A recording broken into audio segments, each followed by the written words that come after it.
Halo Sobat Muda dimanapun kalian berada.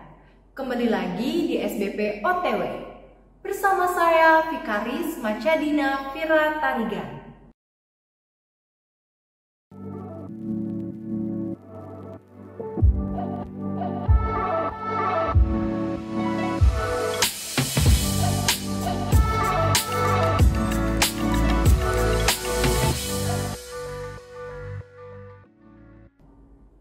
Kita akan memasuki pembacaan dan perenungan firman Tuhan. Oleh sebab itu, mari kita satu di dalam doa. Tuhan Yesus yang Maha Baik, terima kasih atas kemurahan dan cinta kasih-Mu. Sehingga pada hari ini Tuhan, kami meminta pertolongan-Mu untuk memberikan kuasa-Mu, Roh Kudus, menguasai pikiran dan hati kami, sehingga kami dapat memahami maksud dari kebenaran firman-Mu. Berperkaralah Bapa di dalam kehidupan kami. Amin. Pembacaan kita pada hari ini terambil dari Kisah Para Rasul, pasalnya yang pertama, ayatnya yang ke-15 sampai dengan 20. Kisah Para Rasul, pasalnya yang pertama, ayatnya yang ke-15 sampai dengan 20. Yang berbunyi, pada hari-hari itu berdirilah Petrus di tengah-tengah saudara-saudara yang sedang berkumpul itu. Kira-kira 120 orang banyaknya. Lalu berkata, "Hai saudara-saudara, haruslah genap nas kitab suci yang disampaikan Roh Kudus dengan perantaraan Daud tentang Yudas, pemimpin orang-orang yang menangkap Yesus itu. Dahulu ia termasuk bilangan kami dan mengambil bagian di dalam pelayanan ini. Yudas ini telah membeli sebidang tanah dengan upah kejahatannya. Lalu ia jatuh tertelungkup dan perutnya terbelah, sehingga semua isi perutnya tertumpah keluar. Hal itu diketahui oleh semua penduduk Yerusalem, sehingga tanah itu mereka sebut dalam bahasa mereka sendiri Hakaldama, artinya tanah darah. Sebab ada tertulis dalam kitab Mazmur, biarlah perkemahannya menjadi sunyi, dan biarlah tidak ada penghuni di dalamnya, dan biarlah jabatannya diambil orang lain. Demikianlah pembacaan Alkitab. Berbahagialah setiap orang yang membaca dan merenungkannya serta melakukannya dalam kehidupan sehari-hari. Terpujilah Kristus. Haleluya. Sobat muda, tema kita dari SBP minggu ini yaitu konsisten kepada Allah, dengan penekanan pada ayatnya yang ke-17. Dahulu ia termasuk bilangan kami dan mengambil bagian di dalam pelayanan ini. Ada pepatah mengatakan, gajah mati meninggalkan gading, harimau mati meninggalkan belang. Mengandung arti bahwa manusia mati akan dikenang dari jasa atau semua perbuatannya. Perbuatan baik ataupun buruk akan tetap dikenal meskipun seseorang sudah mati. Pepatah ini digunakan juga oleh Petrus saat mereka akan memilih pengganti Yudas Iskariot. Mempertahankan sebuah kebaikan selalu akan memakan usaha yang tidak sedikit dan harus konsisten. Tapi bukan itu yang ingin kita renungkan. Jika kita bersama-sama dengan Yesus dan menjadi bagian dalam pelayanannya, maka itu seharusnya kita sudah berada pada standar tertentu dan terus demikian berjalan secara konsisten. Mempertahankan keterlibatan kita dalam pelayanan itu sungguh sulit.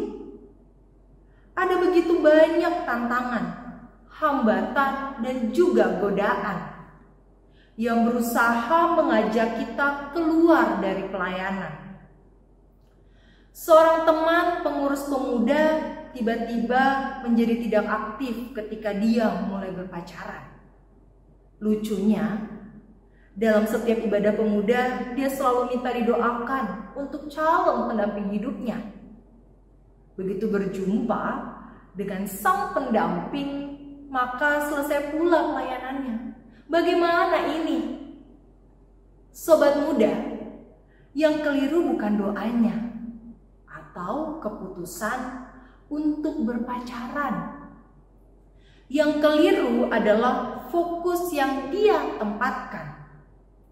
Fokusnya harus selalu kepada Allah, terlepas dari setiap jawaban terhadap doa yang kita naikkan kepadanya. Kita tidak boleh memaksa Allah untuk menjawab doa sesuai keinginan kita. Tetapi sebaliknya, apapun jawaban yang doa kita terima, maka keputusan Allah lah yang terutama. Yudas telah keliru menempatkan fokusnya. Dia lebih memilih 30 keping perak daripada Yesus. Tetaplah dalam pelayanan sobat muda sekalian, dalam bentuk apapun dan dimanapun. Tetaplah fokus kepada Allah, kiranya Kristus dipuji dan dimuliakan melalui pelayanan yang kita lakukan. Sobat muda yang terkasih di dalam Tuhan Yesus Kristus, pembacaan kita mengajak kita semua untuk dapat konsisten terhadap apa yang telah kita putuskan.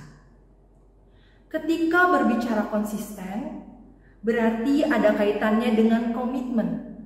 Dan hal ini tidak dapat dipisahkan. Mengapa?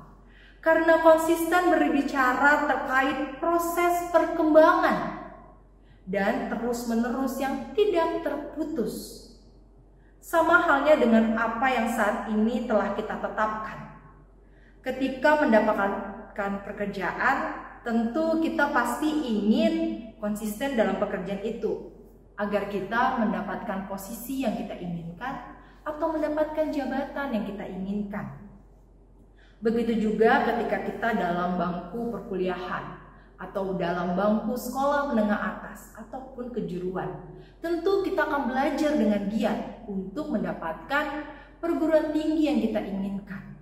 Bahkan setelah selesai dari perkuliahan pun, kita akan tetap berusaha untuk konsisten untuk mendapatkan pekerjaan yang lebih baik. Akan tetapi, hal itu semua tentu haruslah kita mengingat siapa yang telah memberikan itu kepada kita. Jika kita mampu untuk konsisten dalam pekerjaan kita, dalam studi kita, maka sudah seharusnya juga kita mau konsisten terhadap Allah yang telah memberikan segala sesuatunya, dengan catatan tidak mau menolak pekerjaan yang Ia berikan, yaitu pelayanan. Jikalau di antara kita semua dipercayakan Tuhan untuk dapat melakukan pelayanan, baik itu dalam lingkup gereja, dalam lingkup pekerjaan, teruslah kita untuk menjunjung nilai-nilai yang sudah Tuhan Yesus ajarkan kepada kita. Sehingga konsisten kita terhadap Allah tetap terfokus padanya, yang mau menunjukkan bahwa kita mau menempatkan Allah di posisi yang utama. Tentu tidaklah mudah untuk dapat menjadikan itu semua beriringan dalam pekerjaan ataupun dalam pelayanan kita. Tetapi yang perlu kita sadari, pelayanan itu selalu harus tetap berada di posisi yang utama, karena pelayanan itu berkaitan dengan nilai-nilai kita kepada Yesus Kristus. Apapun kondisi kita, apapun pergumulan kita, marilah kita tetap mau melibatkan Tuhan, Sang Sumber kehidupan, sebagai fokus utama kita. Amin. Mari kita satu di dalam doa. Tuhan Yesus yang telah mengajarkan kasih, Tuhan Yesus yang telah mengajarkan pelayanan, Tuhan Yesus yang mau melayani setiap umatnya. Ajarlah kami Bapa untuk terus mau mengembangkan bakat yang Kau berikan. Ajarlah kami untuk terus mau mengembangkan talenta yang Engkau berikan. Ajarlah kami untuk terus mau melakukan karunia yang telah Engkau izinkan kepada kami. Ajarlah kami Bapa untuk mau menempatkan Engkau menjadi posisi yang utama dalam kehidupan kami.